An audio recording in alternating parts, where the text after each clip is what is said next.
MTA International, reaching the corners of the earth.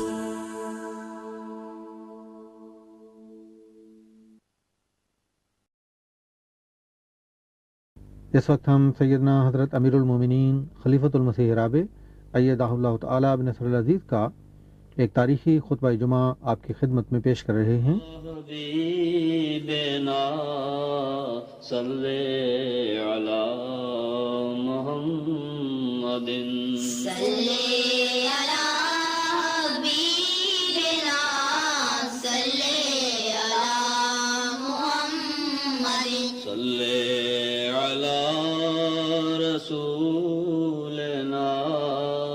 صلی علی محمد صلی علی رسولنا صلی علی محمد صلی علی محمد صلی علی محمد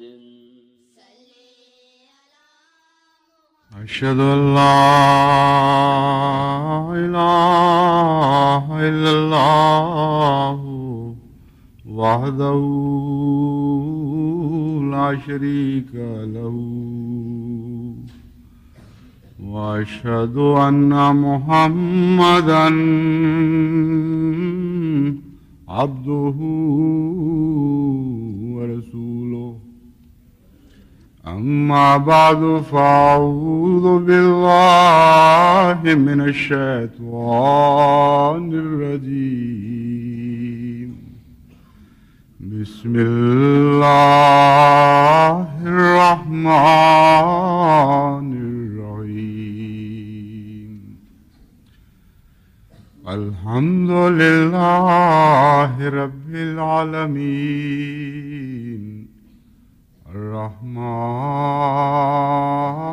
الرحيم مالك يوم الدين إياك نعبد وإياك نستعين اهدنا الصراط المستقيم صراط الذين أنعمت عليهم غير المغضوب عليهم ولا الضالين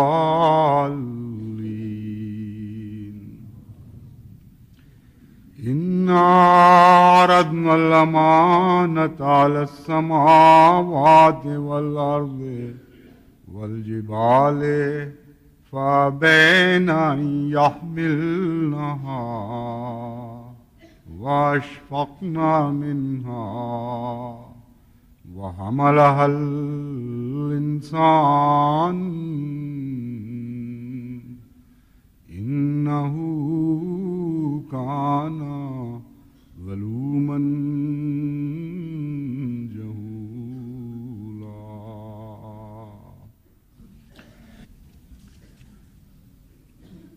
مذہب کے دو ہی بنیادی مقاصد ہیں، ایک اللہ سے تعلق اور ایک بنی نوع انسان سے خدا کی رضا کے مطابق تعلق۔ اس دوسرے حصے کو حقوق العباد کہتے ہیں۔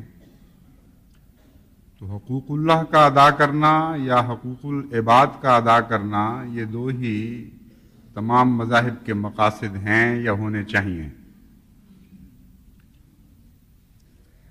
سوال یہ پیدا ہوتا ہے کہ حقوق اللہ اور حقوق العباد کا آپس میں کیا رابطہ ہے اور کیا نسبت رکھتے ہیں؟ امر واقعہ یہ ہے کہ آپ کسی طرف سے بھی بات شروع کریں، ایک دوسرے پر جا کر منتج ہو جاتا ہے، اور ان کے درمیان کوئی ایسی لکیر نہیں کھینچی جا سکتی کہ ایک کو کلیتاً دوسرے سے جدا کر دیا جائے۔ حقوق العباد کے پہلو سے دیکھیں تو کوئی انسان باخدا بن ہی نہیں سکتا جب تک پہلے حقوق العباد ادا نہ کرے۔ گویا حقوق العباد وہ پہلی منزل ہے جس سے انسان باخدا ہو جاتا ہے۔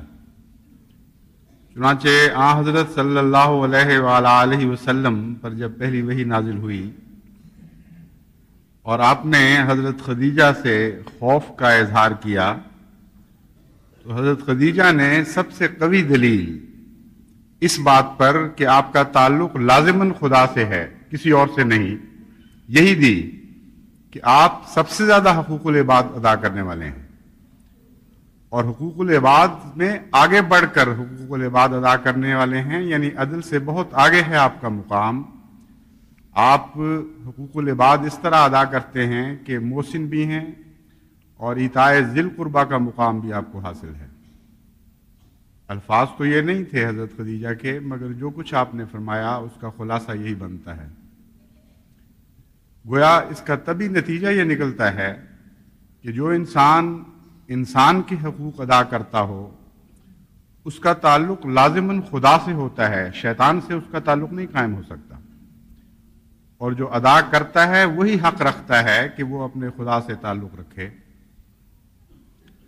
اس کا دوسرا پہلو یہ ہے کہ آپ حقوق اللہ کی بات پہلے کریں، تو حقوق اللہ کی بات کریں تب بھی حقوق العباد پر جا کر بات ممتاز ہو جائے گی۔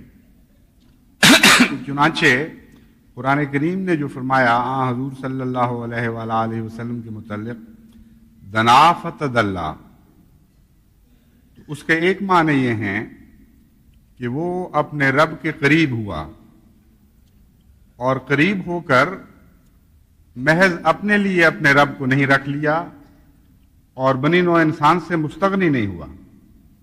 رب کے قرب کا ایک طبی تقاضا تھا کہ وہ بنی نوع انسان کے اوپر رحمت کے ساتھ جھک جائے، جو کچھ اس نے پایا وہ ان کو بھی عطا کرے۔ چنانچہ حضرت مسیح موعود علیہ السلام نے تدلّہ کا نقشہ اس طرح کھینچا ہے جیسے درخت باثمر ہو کر جھک جاتا ہے اور قریب آ جاتا ہے اس کا پھل ان لوگوں کے لیے جو پھل کے محتاج ہوں۔ چنانچہ حضرت صلی اللہ علیہ وآلہ وسلم کا سفر خدا کی طرف شروع ہوا اور خدا کی طرف سے منعکس ہو کر پھر بندوں سے آ ملا، تو امر واقعہ یہ ہے کہ اس میں ایک وحدت پائی جاتی ہے، مذہب کے اندر ہی ایک توحید کا منظر ہے۔ حقوق اللہ اور حقوق العباد بالآخر ایک ہو جاتے ہیں۔ یہ ناممکن ہے کہ کوئی شخص حقوق العباد صحیح معنوں میں ادا کرے اور اللہ کے پیار کی نظر اس پر نہ پڑے۔ ایسے بندوں کو خدا چن لیتا ہے جو واقعتاً اس کے بندوں کا حق ادا کرتے ہیں، اور یہ ناممکن ہے کہ اللہ کا کوئی ہو جائے اور بنی نوع انسان کے حقوق ادا نہ کرے۔ بس ایسی مذہبی جماعتیں جن میں حقوق العباد کی کمی نظر آئے، وہ ان اخلاق سے عاری ہوں جو اخلاق انسان کو انسان کے لیے نرم کر دیتے ہیں اور اس کے حقوق ادا کرنے کے علاوہ احسان کا تقاضا کرتے ہیں۔ ایسا انسان اگر یہ کہے یا یہ سمجھے کہ میں بہت ہی عبادت کرنے والا ہوں، بہت ہی روزے رکھنے والا ہوں، تو اس کی یہ غلط فہمی ہے۔ حضرت صلی اللہ علیہ وآلہ وسلم نے اس غلطی خوردہ کی غلطی کو ہمیشہ کے لیے یہ فرما کر دور کر دیا کہ مومن وہ نہیں ہے جو صرف عبادت کرے اور روزے رکھے، بلکہ مومن وہ ہے جس کے شر سے انسانوں کا خون بھی محفوظ ہو اور ان کے اموال بھی محفوظ ہوں۔ تو حقیقت یہ ہے کہ حقوق العباد کے سوا حقوق اللہ ادا ہو نہیں سکتے، اور حقوق اللہ ادا کرنے والے انسان کبھی بھی حقوق العباد سے غافل نہیں ہو سکتے۔ اس پہلو سے جماعت احمدیہ کو وقتاً فوقتاً تذکیر کی ضرورت ہے، یاد کرانے کی ضرورت ہے کہ ہمارا مقام کیا ہے، کس بلند مقام پر ہم فائز کیے گئے ہیں، اور کیا ہم اس کے تقاضوں کو ہر پہلو سے پورا کر رہے ہیں کہ نہیں۔ اس سلسلے میں نے یہ تدبیر سوچا ہے یہ کہ ایک ایک خلق کے متعلق مختلف وقتوں میں جب خدا توفیق ملے تو خطبات میں جماعت کو نصیحت کروں۔ اس سلسلے میں سب سے پہلا خلق جس کی طرف میری توجہ مبذول ہوئی وہ امانت ہے۔ دراصل یہ وہ خلق ہے جو زندگی کے ہر شعبے پر حاوی ہے، اور مذہب کا آغاز ہی امانت سے ہوتا ہے۔ مذہب کا دوسرا نام امانت ہے۔ چنانچہ جس آیت کی میں نے آپ کے سامنے تلاوت کی ہے اس میں اللہ تعالیٰ فرماتا ہے اِنَّا عَرَضْنَا الْأَمَانَةَ عَلَى السَّمَاوَاتِ وَالْأَرْضِ وَالْجِبَالِ فَأَبَيْنَ أَن يَحْمِلْنَهَا، ہم نے امانت یعنی شریعت کو، آسمانی وجود جو نظر آ رہے تھے، یہاں امانت سے مراد کامل شریعت ہے، دین کامل، وہ جو مذہبی دنیا سے تعلق رکھتے تھے ان کے سامنے بھی پیش کیا، اور وہ جو دنیاوی طور پر بڑے بڑے پہاڑ نظر آ رہے تھے ان کے سامنے بھی پیش کیا، زمین کے سامنے بھی پیش کیا، آسمان کے سامنے بھی پیش کیا، پہاڑوں کے سامنے بھی پیش کیا۔ فَأَبَيْنَ أَن يَحْمِلْنَهَا، وہ اس کامل امانت کا حق ادا کرنے سے ڈر گئے۔ وَحَمَلَهَا الْإِنسَانُ، چنانچہ انسان کامل آگے آیا، یعنی محمد مصطفیٰ صلی اللہ علیہ وآلہ وسلم، اور اس نے اس امانت کا بوجھ اٹھا لیا۔ اِنَّهُ كَانَ ظَلُومًا جَهُولًا، یہ اپنے نفس پر بہت ظلم کرنے والا ہے، اور اس بات سے بے پرواہ ہے کہ اس امانت کے بوجھ کے نتیجے میں اس پر کتنے مظالم ہونے والے ہیں، کیسے کیسے دکھوں کا اس کو سامنا ہوگا۔ چنانچہ آغاز وحی پر ہمیں معلوم ہوتا ہے کہ جب حضرت صلی اللہ علیہ وآلہ وسلم کو یہ کہا گیا کہ آپ کی قوم آپ کو نکال دے گی اپنے وطن سے، تو بڑی معصومیت سے پوچھا کہ مجھے کیوں نکال دے گی؟ یعنی مطلب یہ تھا کہ میں تو قوم کے اخلاق کا علمبردار ہوں، میں تو ان میں سب سے زیادہ عادل، سب سے زیادہ محسن، سب سے زیادہ امین ہوں، تو مجھے کس وجہ سے نکال دے گی؟ تو جہولہ سے مراد یہ ہے کہ اس امانت کے بوجھ کے جو تقاضے ہیں، جو بکثرت ظلم ہونے والے ہیں غیروں کی طرف سے، ان سے غافل تھا۔ یعنی پہلا جو ہے ظلم وہ اپنے نفس کے لیے ہے، یہ غیروں پر ظلم کرنے والا نہیں، اپنے نفس پر ظلم کرنے والا ہے، بہت ہی زیادہ سختی کرتا ہے اپنے اوپر، حد سے زیادہ طاقت سے بڑھ کر بھی بوجھ اٹھانے کی تمنا رکھتا ہے، اور غیروں پر اس کا ظلم نہیں۔ اور یہ وجود وہ ہے جس پر غیر ظلم کریں گے اور اس کے باوجود اس سے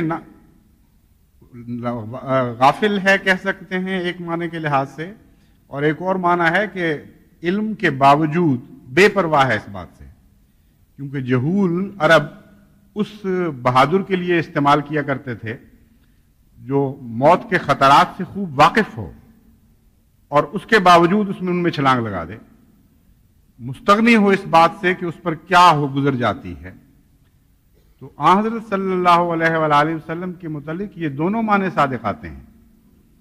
آغاز نبوت میں آپ اتنے بھولے اور معصوم تھے کہ آپ سوچ بھی نہیں سکتے تھے کہ نیکی کے بدلے میں کوئی شخص بدی کر سکتا ہے، لیکن جب معلوم ہوا کہ یہ سب کچھ ہونا ہے اور جتنا کہا گیا تھا اس سے بہت بڑھ کر مظالم آپ پر ہوئے، اس وقت جہولن کا یہ معنی تھا کہ آپ خوب جان گئے خطرات کو، تب بھی ایک انچ بھی پیچھے نہیں ہٹے، بڑی جرت کے ساتھ، بڑی مردانگی کے ساتھ ان سارے مظالم کو برداشت کیا جو غیر نے آپ پر کیے، اور اس کے باوجود امانت میں کوئی فرق نہ آیا۔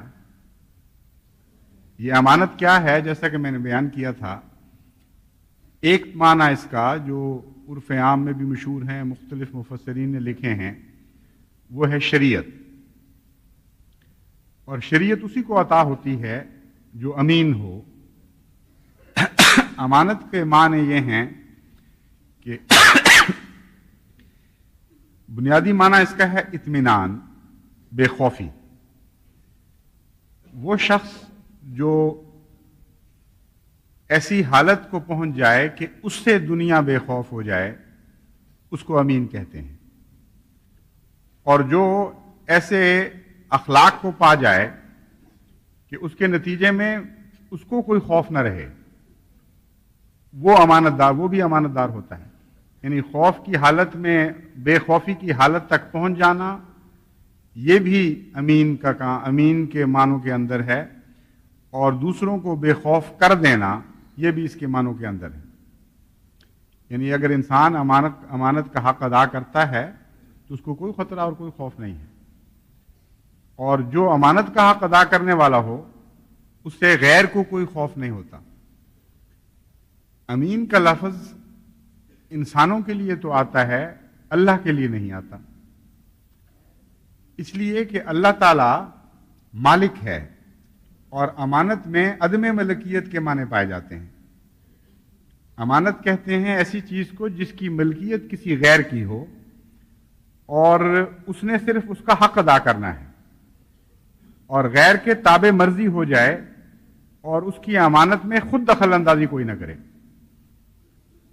اور اللہ تعالیٰ کا چونکہ مالک ہے، اس لیے سارے قرآن کریم میں کہیں اللہ کے لیے امین کا لفظ نہیں آیا. ہاں مومن کا لفظ آیا ہے جو خدا کی نسبت سے بہت ہی وسیع معنی رکھتا ہے. بہرحال جہاں تک حضرت صلی اللہ علیہ وآلہ وسلم کا تعلق ہے، جب ہم امانت کے پہلو پر غور کرتے ہیں تو ایک معنی یہ بنیں گے کہ وہ شریعت کا امین بنایا گیا، الہام الہی کا امین بنایا گیا، اور ایسا کامل امین تھا کہ ایک ذرہ بھی، ایک سرے منہ بھی اس امانت میں اس نے فرق نہیں کیا. ہر قسم کی مخالفتوں کے باوجود جو بیرونی تھیں، ہر قسم کے اندرونی خواہشات کے باوجود اس نے امانت میں کوئی فرق نہیں آنے دیا. اندرونی خواہشات کے لحاظ سے وہ ظلوم تھا، اپنے نفس کی ہر تمنا کو خدا کی خاطر کچلنے والا تھا.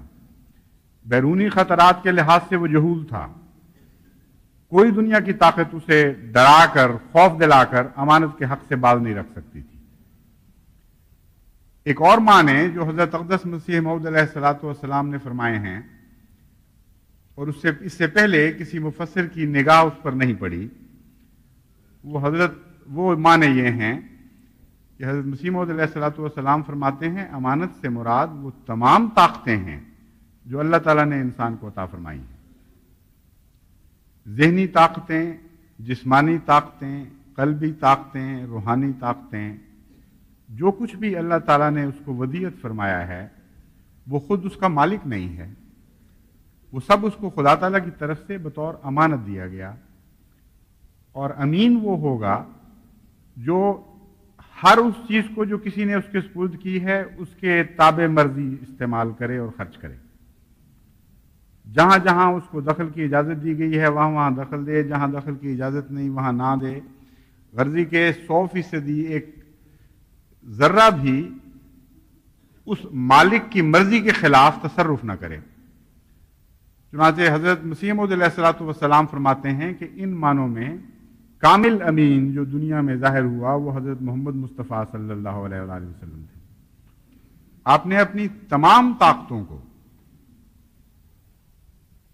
ان تمام طاقتوں کو جو اللہ تعالیٰ نے آپ کو ودیعت فرمائی تھی، بلا استثناء خدا کی تابع مرضی کر دیا. اور خدا نے اس کی گواہی خود دوسرے لفظوں میں دی کہ قل ان صلاتی و نسکی و محیای و مماتی للہ رب العالمین. اے محمد، تو نے امانت کا ایسا حق ادا کر دیا ہے کہ تیری عبادت، تیری ساری قربانیاں، تیرا تو مرنا جینا بھی کلیتاً اپنے رب کے لیے ہو گیا ہے. کوئی غیر اللہ کا دخل اس میں واقع نہیں رہا. تو اتنا بڑا امین ہے ہمارا آقا، اتنا بڑا سردار ہے ہمارا آقا جس کی مطابقت کا ہم دم بھرتے ہیں. اس اعلیٰ مقام امانت پر اگر ہم فائز نہیں ہو سکتے باوجود کوشش کے، تو یہ تو ایک ایسی بات نہیں ہے جس کو خدا پکڑے، کیونکہ اس کی صلاحیتیں مختلف ہیں. جو صلاحیتیں اس نے عطا فرمائی ہیں وہ مختلف ہیں، جو اس نے قابلیتیں ودیعت کی ہیں وہ الگ الگ ہیں. کوئی انسان کمزور پیدا ہوتا ہے، کوئی طاقتور، کوئی بیمار، کوئی صحت مند. کسی کی بعض قابلیتیں نمایاں ہوتی ہیں، کسی کی بعض اور قابلیتیں نمایاں ہوتی ہیں. تو یہ تو درست ہے کہ باوجود انتہائی کوشش کے کوئی شخص دنیا میں محمد مصطفیٰ صلی اللہ علیہ وآلہ وسلم نہیں بن سکتا، لیکن یہ درست نہیں ہے کہ حضور اکرم کی طرف حرکت نہیں کر سکتا۔ ایک مستقل حرکت آپ حضرت محمد مصطفیٰ صلی اللہ علیہ وآلہ وسلم کی طرف کر سکتے ہیں، اور بحیثیت امانت سب سے پہلا کام ہے ہمارا کہ ہم حضور اکرم صلی اللہ علیہ وآلہ وسلم کے وجود کے قریب تر ہوں۔ لوگ بعض کہتے ہیں کہ دعا کرو مرنے کے بعد ہم حضور اکرم صلی اللہ علیہ وآلہ وسلم کے قدموں میں جگہ پائیں، بڑی اچھی خواہش ہے، لیکن بسا اوقات ان کو یہ خیال نہیں آتا کہ جنہوں نے اس دنیا میں محمد رسول اللہ صلی اللہ علیہ وسلم کے قدموں میں جگہ نہیں پائی وہ وہاں کیسے پا جائیں گے۔ یہ دنیا دارالعمل ہے، آپ نے محمد رسول کریم صلی اللہ علیہ وآلہ وسلم کے قریب ہونا ہے تو اب وقت ہے، قریب ہو جائیے۔ مرنے کے بعد پھر قربت کا وقت ختم ہو جاتا ہے، پھر اسی مقام پر آپ اٹھائے جائیں گے اور وہیں کھڑے کیے جائیں گے جو مقام آپ نے اس دنیا میں قربت کا حاصل کر لیا تھا۔ تو امانت کے لحاظ سے جب ہم دیکھتے ہیں تو بہت ہی تکلیف دہ مناظر نظر آتے ہیں، اس پہلو سے کہ جو شخص بندوں کا امین نہ ہو وہ خدا کا امین کیسے ہو سکتا ہے۔ امانت میں بہت سی کمزوریاں ہیں اور لازماً جماعت کو ان ساری کمزوریوں کو دور کرنا ہوگا۔ امانت کے وسیع تر مضمون میں داخل ہونا تو بہت بڑی بات ہے۔ میں اس وقت اتر کر معمولی عرف عام کے مضمون میں پہنچ گیا ہوں۔ میں آپ کو یہ بتا رہا ہوں کہ چھوٹی چھوٹی امانتوں میں بھی خیانت کی جا رہی ہے۔ امانت سے مراد نہ صرف یہ کہ روپے پیسے جو دیے جاتے ہیں وہ ہیں، بلکہ ہر انسان کی عزت بھی امانت ہے دوسرے کے پاس۔ ہر انسان کی حقوق اس کے دوسرے کے پاس امانت ہیں، اور اس پہلو سے اللہ تعالیٰ نے انسان کو رائی بنا دیا ہے۔ گویا امانت جب ان معنوں میں اس پر آپ غور کریں لفظ امانت پر کہ حقوق العباد میں امانت کیا شکلیں اختیار کرتی ہے، تو تمام حقوق انسانی سے امانت کا تعلق قائم ہو جاتا ہے۔ چنانچہ قرآن کریم فرماتا ہے عہدہم راعون، وہ اپنی امانات اور عہدوں پر رائی ہو جاتے ہیں۔ یہ رائی کیا ہو جاتے ہیں، کیا معنی ہیں اس کے؟ اس کی تفسیر حضرت صلی اللہ علیہ وآلہ وسلم فرماتے ہیں کلکم رائن وکلکم مسئول عن رعیتہ، فرمایا کہ تم میں سے ہر ایک رائی ہے اور ہر ایک اپنی رعیت کے بارے میں پوچھا جائے گا۔ یعنی امانت کی جو تفسیر پہلے بیان کی گئی ہے یہ اس حدیث کے ساتھ بالکل مطابقت کھاتی ہے۔ امانت کہتے ہیں اس چیز کو جو اپنی نہ ہو، کسی غیر کی ہو، اور رعیت کہتے ہیں اس بات کو کہ اس امانت کے حقوق اس طرح ادا کیے جائیں کہ جو مالک ہے اس کو اعتراض نہ ہو سکے، اس کی عین مرضی کے مطابق وہ امانت خرچ کی جائے۔ تو فرمایا کہ تم مالک نہیں ہو اس دنیا میں، تم امین ہو، اور ایسے امین ہو کہ جس کو پوچھنے والا زندہ موجود ہے اور جس کا پوچھنے والا صاحب اقتدار ہے۔ ورنہ دنیا میں بعض دفعہ انسان کسی اور کا امین ہو جاتا ہے، حق فرض تو اس کا ہے کہ اس امانت کا حق ادا کرے، لیکن امانت دینے والا مر جاتا ہے یا کمزور ہوتا ہے، اس کا بس نہیں ہوتا کچھ، اگر خیانت بھی کوئی کرے تو وہ زبردستی اپنے حقوق نہیں لے سکتا۔ تو اس فرق کو ظاہر کرنے کے لیے کہ ہم کس کے امین ہیں، حضرت صلی اللہ علیہ وآلہ وسلم نے اس کی یہ تفسیر فرمائی کہ راعون میں جو خدا تعالیٰ نے اس طرف متوجہ فرمایا ہے کہ تم اپنی امانتوں کے رائی ہو، اور ایسے رائی ہو جو مسئول ہو۔ لازماً تم سے پوچھا جائے گا کہ تم نے یہ امانتیں کس طرح ادا کی۔ جب امانت کے مضمون کو عام لین دین کے معاملے میں ہم دیکھیں تو یہ دیکھ کر دکھ ہوتا ہے کہ اس چھوٹے سے مفہوم میں بھی ابھی بہت اصلاح کی گنجائش موجود ہے۔ یہ قضاء میں جتنے جھگڑے آتے ہیں وہ سارے امانت میں کمی سے تعلق رکھنے والے جھگڑے ہیں۔ کسی نے کسی سے شراکت کی، اور شراکت کے دوران جو امانت کا حق تھا وہ ادا نہیں کیا، کسی نے کسی کے سپرد کوئی جائیداد کی یا کوئی کام کیا، اس نے وہاں امانت کا حق ادا نہیں کیا، کسی نے بیوی کی امانت کا حق ادا نہیں کیا، کسی بیوی نے خاوند کی امانت کا حق ادا نہیں کیا۔ غرضی کے سارے قضاء کا خلاصہ یہ ہے، جتنے بھی جھگڑے وہاں پہنچتے ہیں، کہ ان میں سے ایک نہ ایک فریق لازماً امانت کے معیار سے گرا ہوا ہے۔ یہ بھی ممکن ہے کہ دونوں فریق گرے ہوئے ہوں، مقدموں میں ضروری نہیں ہوا کرتا کہ سارا قصور ایک ہی کا ہو، لیکن یہ تو ثابت ہو جاتا ہے جب کوئی قضاء میں مقدمہ پہنچتا ہے، یہ قطعی طور پر ثابت ہو جاتا ہے کہ امانت کا معیار گر گیا ہے، اور جتنے زیادہ مقدمے قضاء میں پہنچیں گے اتنا زیادہ الارم کی گھنٹیاں بجیں گی، اتنا ہی زیادہ خوف پیدا ہوگا کہ یہ کیا ہو رہا ہے۔ وہ جماعت جس کو امین بنایا گیا ہے تمام دنیا کے لیے، وہ اگر اپنے لیے امین نہ ہو تو کس طرح اس حق کو ادا کرے گی؟ آپ امین ہیں صرف اموال میں نہیں، صرف دنیاوی حقوق میں نہیں، بلکہ آپ امین ہیں شریعت کے بھی، آپ امین ہیں ساری دنیا کے حقوق کے۔ اتنی بڑی ذمہ داری عائد ہوئی ہے جماعت کے اوپر حضرت محمد مصطفیٰ صلی اللہ علیہ وآلہ وسلم کی نمائندگی کا حق ادا کرنے کی، کہ اس کے خوف سے تو انسان کو لرزتے رہنا چاہیے۔ ہرگز بے فکری کا مقام نہیں ہے، بے خوفی کا مقام نہیں ہے۔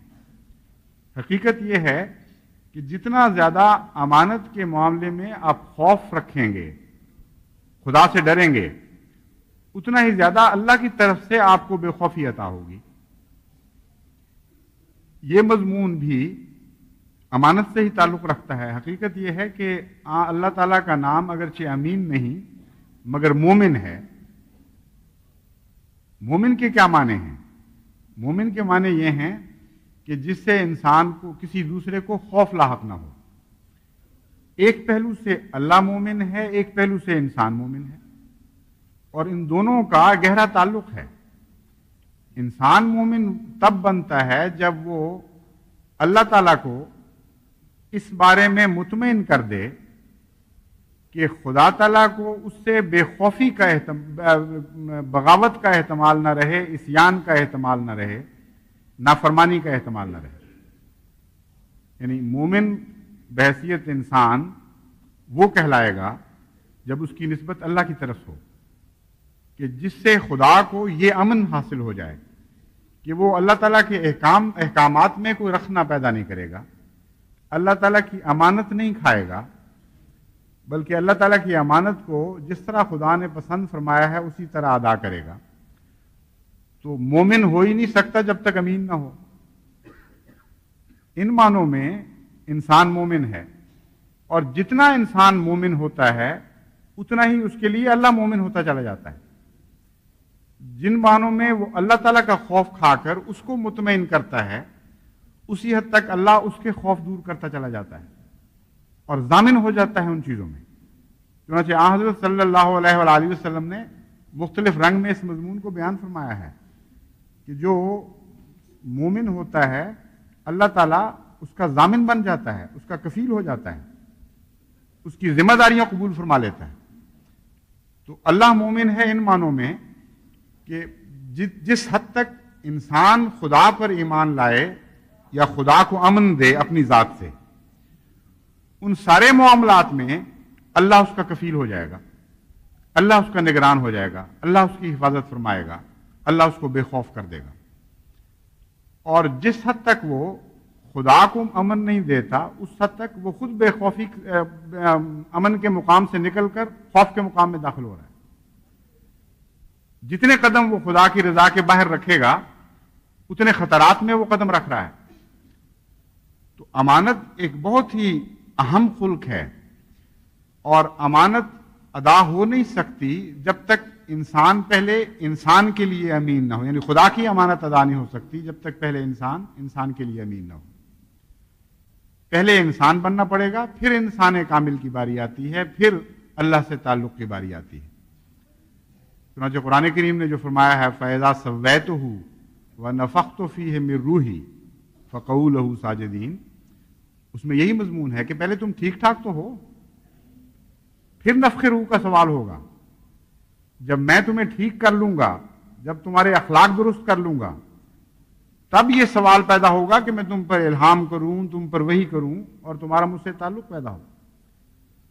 تمہارے اخلاق بگڑے ہوئے ہوں، تم انسان ہی نہ کہلا سکتے ہو، اور خواہش کرو، تمنا رکھو کہ اللہ تعالیٰ الہام کرے، اللہ تعالیٰ وحی فرمائے، اللہ تعالیٰ سچی خوابیں دکھائے، خدا تعالیٰ نصرت فرمائے. یہ ساری خیالی باتیں ہیں. تو حقیقت یہ ہے کہ حق امانت بہت ہی اہم خلق ہے. حق امانت ایک اتنی اہم ذمہ داری ہے، اور امین ہونا ایک اتنا بڑا خلق ہے کہ اس کے نتیجے میں اللہ سے تعلق قائم ہوتا ہے. اور جتنا کوئی خائن ہوتا چلا جائے اتنا اللہ تعالیٰ سے اس کا تعلق ٹوٹتا چلا جاتا ہے. چنانچہ اللہ تعالیٰ انبیاء کو منع فرما دیتا ہے کہ جو خائن ہیں ان کے بارے میں کوئی سفارش نہ کرے میرے سے. قرآن کریم کھلم کھلا تاکید فرماتا ہے انبیاء کو کہ خائنوں کے بارے میں تم نے کوئی جھگڑا، کوئی بحث نہیں کرنی. گویا کہ شفاعت سے محرومی ہے خیانت. اس لیے جو ہماری کمزوریاں ہیں، جن کو کسی وجہ سے ہوں، غفلت کی وجہ سے، خطاؤں کی وجہ سے یا عمدن گناہ، ایک جو تمنا ہوتی ہے کہ قیامت کے دن حضور اکرم صلی اللہ علیہ وآلہ وسلم شفاعت فرمائیں گے، تو قرآن سے پتہ چلتا ہے کہ ان لوگوں کی شفاعت سے خدا روک دے گا جو خائن ہوں. تو دنیا میں لین دین کے معاملات میں جو شخص امانت کا حق ادا نہیں کر سکتا، اس کا یہ تصور ہی غلط ہے کہ وہ اللہ تعالیٰ کی امانتوں کے حق ادا کر رہا ہے، وہ عبادت کر رہا ہے، وہ روزے رکھ رہا ہے. یہ ساری بات کی باتیں ہیں. جب تک وہ ٹھیک ٹھاک اندرونی طور پر نہیں ہوتا، جب تک اس کا نفس برابر نہیں ہو جاتا، اس وقت تک خدا سے تعلق کا سوال ہی کوئی نہیں ہے. اور سب سے زیادہ جھگڑے لین دین کے ہیں. یعنی پیسے کے معاملے میں اتنا کمزور ہے انسان، اتنا حریص ہے اور اتنا توکل سے عاری ہے کہ وہ سمجھتا ہے کہ جب تک میں خدا کے قانون توڑ کر پیسہ نہ لے لوں، اس وقت تک میرا گزارا مشکل ہے، اس وقت تک کوئی میرا کفیل نہیں ہو سکتا. چھوٹی چھوٹی باتوں میں احسان کو بھول کر بے انتہا ناشکری کرتا ہوا انسان خیانت کر جاتا ہے. ایسے معاملات میرے سامنے آتے رہتے ہیں کہ ایک شخص نے کسی پر احسان کیا، اس کو اپنا مکان دیا، ایسے وقت میں جب اس کو سر چھپانے کی جگہ نہیں تھی، اور بعض صورتوں میں کرایہ بھی وصول نہیں کیا. اور جب اس نے آ کے کہا کہ اب مجھے ضرورت ہے مکان دے دو، تو کہا سوال ہی نہیں پیدا ہوتا، ہم کہاں جائیں، ہم کہاں سر چھپائیں اپنا. اب یہ جو امانت میں خیانت ہے، اس میں ایک اور بھی عنصر داخل ہو جاتا ہے، بے شرمی اور بے حیائی کا، ناشکرے پن کا. تو انسان تو اس ناشکرا ہو کر بھی، بے حیا ہو کر بھی خیانت پر آمادہ ہو جاتا ہے. جب آپ قرض لیتے ہیں کسی سے تو یہ صرف امانت نہیں ہے، اس میں ایک احسان بھی شامل ہوتا ہے. امانت اور قرض میں ایک فرق ہے، عام امانت اور قرض میں. ویسے تو قرآن کریم نے قرض کو بھی امانت کے تابع بیان فرمایا ہے، لیکن عام امانت اور قرض میں ایک فرق یہ ہے کہ امانت کو آپ استعمال نہیں کر سکتے جب تک کہ امانت رکھنے والا استعمال کی اجازت نہ دے، اور جب وہ اجازت دے دے استعمال کی تو اسی کا نام قرض ہو جاتا ہے. ایک اور فرق یہ ہے کہ امانت مانگ کر نہیں لی جاتی اور قرض آپ مانگ کر لے سکتے ہیں. امانت ضائع ہو جائے تو آپ ذمہ دار نہیں ہیں اس کی ادائیگی کے. قرض ضائع ہو تو چونکہ آپ نے استفادہ کیا تھا، آپ نے مانگ کر لیا تھا، اس لیے آپ کو لازماً ادا کرنا پڑے گا. یہ سوال نہیں ہے کہ جی نقصان ہو گیا میں نہیں دے سکتا. تو یہ دو فرق جو ہیں، دو تین، یہ اس کو ملحوظ رکھیں.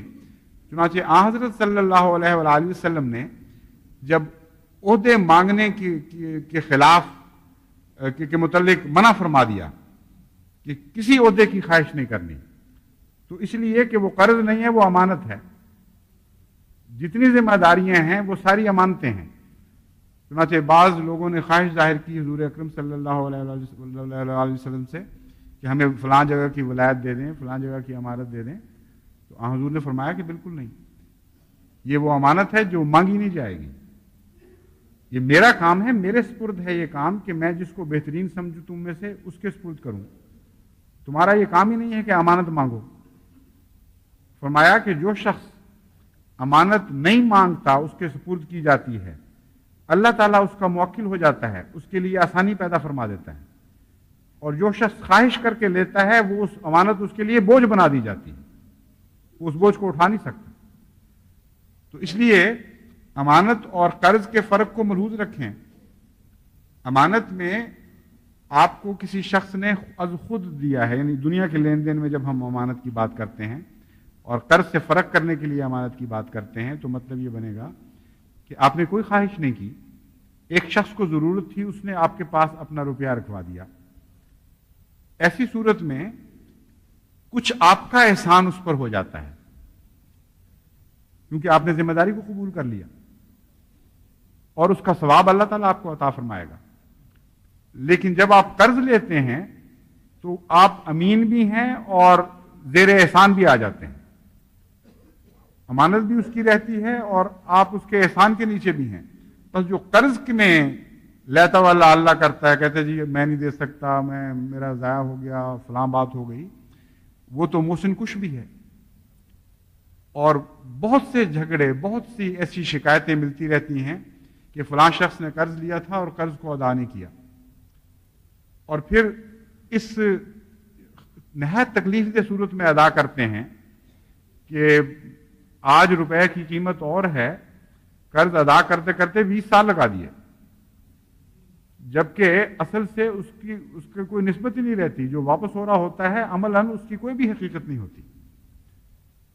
تو قرض کو وقت پر وعدے کے مطابق ادا کرنا یہ امانت کا سے بھی زیادہ ضروری ہے، کیونکہ اس میں انسان احسان کے نیچے آیا ہوا ہوتا ہے. وہ دو قسم کا مجرم بن جاتا ہے، احسان کش بھی ہو جاتا ہے، محسن کش بھی، اور خائن بھی بن جاتا ہے. اس پہلو سے جماعت کو بہت اونچے معیار کی ضرورت ہے. میں تو بعض دفعہ شرم سے کٹ جاتا ہوں جب بعض غیر احمدی یہ لکھتے ہیں کہ فلاں احمدی نے ہم سے قرض لیا تھا اور جب اس کو ضرورت تھی ہم نے اس کو ادا کیا، اب ہمیں ضرورت ہے تو وہ واپس نہیں کر رہا. بعض لوگ جھوٹی شکایتیں بھی کر دیتے ہیں، لیکن بعض شکایتوں کی میں نے تحقیق کروائی اور ثابت ہوا کہ بات بالکل درست تھی. تو یہ تو بہت ہی بڑا جرم، تیسرا جرم شامل ہو گیا. یعنی تبلیغ کے رستے میں، جماعت کی نیک نامی کے رستے میں آپ لوگ روک بن گئے جب آپ نے غیروں کے ساتھ یہ بدمعاملگی کی. تو امانت کے معیار کو بلند کیجئے اور یہ دیکھیے کہ غلام کس کے ہیں. محمد مصطفیٰ صلی اللہ علیہ وآلہ وسلم جو سب امینوں سے بڑھ کر امین تھے، جنہوں نے امانت کے مقام کو انتہا تک پہنچا دیا، امانت کے مرتبے کو انتہا تک پہنچا دیا، ان کی غلامی کے دعوے دار ہو کر یہ باتیں زیب نہیں دیتی کہ چھوٹی چھوٹی امانتوں میں بھی آپ خیانت کر جائیں.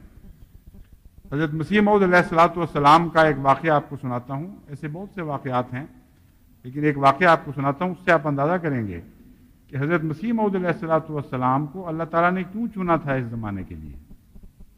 اس لیے کہ آپ حضرت محمد مصطفیٰ صلی اللہ علیہ وآلہ وسلم کے قدم بقدم چلنے والے تھے. آپ نے ہر خلق حضرت محمد مصطفیٰ صلی اللہ علیہ وآلہ وسلم سے سیکھا تھا اور اس کے تمام باریک تقاضوں کو پورا کیا. ایک دفعہ آپ سیر کے لیے تشریف لے جا رہے تھے تو ایک صحابی ساتھ تھے، غالباً میاں عبداللہ سنوری صاحب. بیروں کا زمانہ تھا. ایک بیری سے ایک سرخ رنگ کا بیر گرا ہوا تھا سڑک کے اوپر. تو میاں عبداللہ نے اٹھا لیا. حضرت مسیح موعود علیہ السلام نے فرمایا کہ یہ کس کی بیری ہے؟ انہوں نے کہا پتہ نہیں کسی کی ہے. تو تم نے اس سے پوچھا کہ یہ میں تمہارا بیر لے سکتا ہوں؟ اس نے کہا نہیں حضور یہ تو یہاں پڑا ہوا تھا سڑک پر. آپ نے کہا نہیں پھر وہیں رکھ دو واپس. تو جس کا امام اتنا عظیم الشان ہو کہ دنیا کے سب سے بڑے امین کا غلام کامل ہو جائے اور ہر بات میں، ہر قدم پر انتہائی باریکی سے غلامی کا حق ادا کر رہا ہو، اس کی طرف منسوب ہونے کے بعد آپ اندازہ کریں کہ آپ سے امانت کے کتنے بلند تقاضے ہوں گے دنیا کی طرف سے۔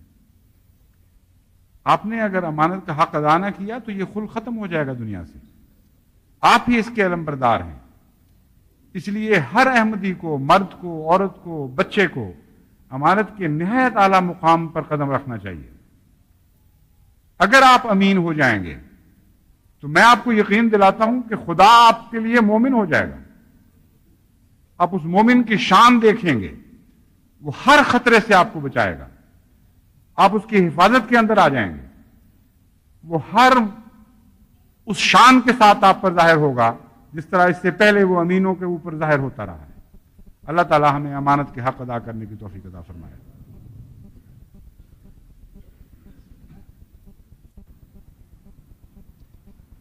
الحمدللہ نحمدہ ونستعینہ ونستغفرہ ونؤمن بہ ونتوکل علیہ ونعوذ باللہ من شرور انفسنا ومن سیئات اعمالنا من يهده الله فلا مضل له ومن يضلله فلا هادي له ونشهد أن لا إله إلا الله وحده لا شريك له ونشهد أن محمدًا عبده ورسوله عباد الله رحمكم الله إن الله يأمر بالعدل والإحسان وإيتاء ذي القربى وينهى عن الفحشاء والمنكر والبغي يعظكم لعلكم تذكرون اذكروا الله يذكركم وادعوه يستجب لكم ولذكر الله أكبر